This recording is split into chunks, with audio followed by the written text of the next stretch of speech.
అందరికీ నమస్తే. ప్రస్తుతం మనము వెదర్ ఆఫీస్‌లో ఉన్నాము. అయితే ఇక్కడ మనం రోజు రోజుకి ఉష్ణోగ్రతలు పెరుగుతా ఉన్నాయి. అయితే ఈ ఉష్ణోగ్రతలకు సంబంధించి మనతో మాట్లాడడానికి వాతావరణ శాఖ అధికారిని శ్రావణి ఉన్నారు. ఆమెతో మాట్లాడదాం. మేడం నమస్తే. నమస్తే అమ్మా. మేడం, రోజు రోజుకి ఉష్ణోగ్రతలు పెరుగుతున్నాయి. అయితే ఈ ఉష్ణోగ్రతల టెంపరేచర్ ఎక్కడ ఎక్కువగా ఉంది? ఎక్కడ తక్కువగా ఉంది? మనకి గత వారం రోజుల్లో చూసుకున్నట్లయితే క్రమేపీనా ఉష్ణోగ్రతలు పెరుగుతూ వస్తూ ఉన్నాయి. సాధారణ ఉష్ణోగ్రతల కంటే 2-3 డిగ్రీలు అధికంగా నమోదవుతూ వస్తూ ఉన్నాయి.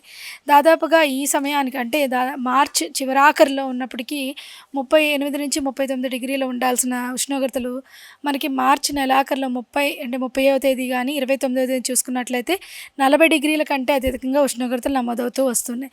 40 నుంచి కొన్ని ప్రదేశాల్లో 41 డిగ్రీలు కూడా ఉష్ణోగ్రతలు నమోదవడం జరిగింది. గత 24 గంటల్లో చూసుకున్నట్లయితే ఉత్తర తెలంగాణ జిల్లా అయిన మనకి నిజామాబాద్ పరిసర ప్రాంతాల్లో 41 డిగ్రీల ఉష్ణోగ్రత నమోదవడం అత్యధికంగా, అలాగే మెదక్, నల్గొండ పరిసర ప్రాంతాల్లో 40 డిగ్రీల మేర ఉష్ణోగ్రత నమోదైంది. అండ్ ఇప్పుడు మనకు ఫిబ్రవరిలోనే ఎండలు స్టార్ట్ అయిపోయాయి. ఇప్పుడు లాస్ట్ ఇయర్తో పోల్చుకుంటే ఈ ఇయర్ ఎక్కువగా తీవ్రతగా అనిపిస్తుంది. దీని గురించి మీరేమంటారు?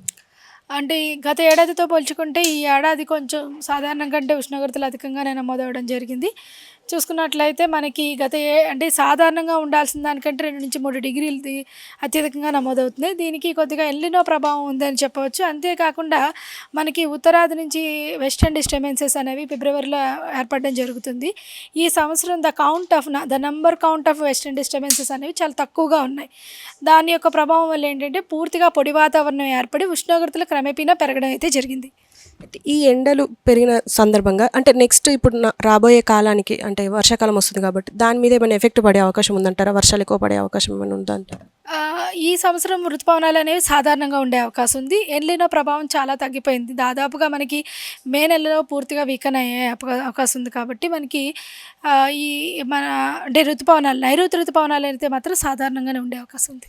ఇప్పుడు ఎండలతో పాటు వడగాల్పులు కూడా చాలా వస్తున్నాయి. ఇప్పుడు మధ్యాహ్నం అయ్యిందంటే అసలు బయటికి వెళ్ళే సిచ్యువేషన్ లేదు. సో ఎలాంటి జాగ్రత్తలు తీసుకోవాలంటారు?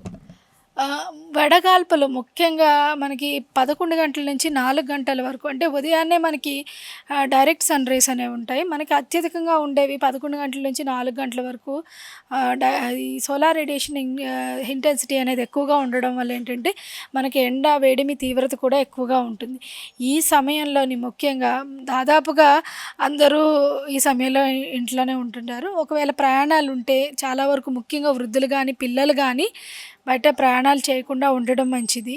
అత్యవసరంగా ప్రయాణాలు వెళ్ళాల్స్తే మాత్రం they have to carry the ORS solutions, అలాగే వాటర్ను కూడా క్యారీ చేయాలి. అలాగే నార్మల్ పర్సన్స్ అంటే ఇంట్లో ఉన్నప్పటికీ కొద్దిగా ఒక్కపోత వాతావరణం ఉంది రాత్రిపూట. మనం రోజు దైనందిన తీసుకునే ఈ నీటి శాతాన్ని కొద్దిగా పెంచడం మంచిది. దానివల్ల ఏంటవుతుందంటే ఈ వేడిమి వల్ల బాడీ అనేది కొద్దిగా ఎవాపరేషన్ అయ్యి మనకి కావాల్సిన వాటర్ బ్యాలెన్స్ని కంట్రోల్ తగ్గుతుంది. సో డీహైడ్రేషన్ గురి కాకుండా ఉండాలి అంటే వాటర్ ఇంటేక్ని అంటే తీసుకునే దానికంటే కొంచెం ఎక్కువగా తీసుకోవడం మంచిది. అలాగే బయట కార్మికులు పనిచేస్తూ ఉంటారు, లేదంటే బయటను కానీ స్ట్రీట్ వెండర్స్ కానీ every time they have to carry the local water bodies, అంటే దగ్గరలో ఉన్న వాటర్ బాడీస్ సెట్ చేసుకోవాలి. లేదంటే అక్కడ ఎక్కువగా వాటర్ని వాళ్ళు క్యారీ చేస్తూ frequency of taking of water కూడా ఎక్కువగా ఉండాలన్నమాట. Thank you. సో చూసారు కదా, అంటే ఖచ్చితంగా అంటే ఉష్ణోగ్రతలు దినదినం పెరుగుతున్నాయి కాబట్టి ఖచ్చితంగా అంటే బయటికి వెళ్ళే వాళ్ళు బయటికి వెళ్ళకుండా ఉండడం మంచిది. వీలైతే చాలా ఇంపార్టెంట్ పనులైతే తప్ప వెళ్ళినప్పుడు ఖచ్చితంగా జాగ్రత్తలు తీసుకోవాలని చెప్పి వాతావరణ శాఖ అధికారులు సూచిస్తున్నారు.